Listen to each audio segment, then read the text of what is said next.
all souls. It's Wednesday, and the prayer I'm going to share with you is called Good Morning, Jesus.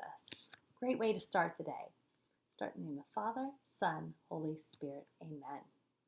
Jesus, you are good and wise. I will praise you when I rise. Jesus, hear this prayer I send. Bless my family and my friends.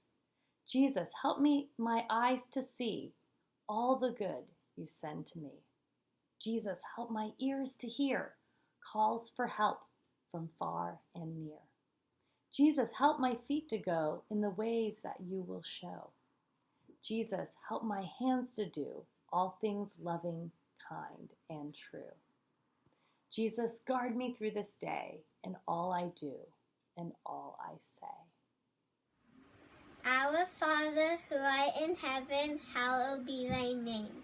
Thy kingdom come, thy will be done, on earth as it is in heaven.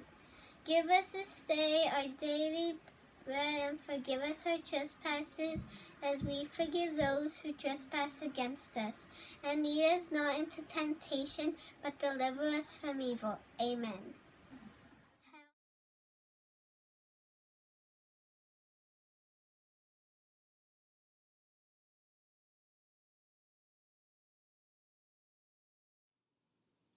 We have a birthday today. It is Norton Chen's birthday in K Mandarin. Norton, I hope you have a fabulous day.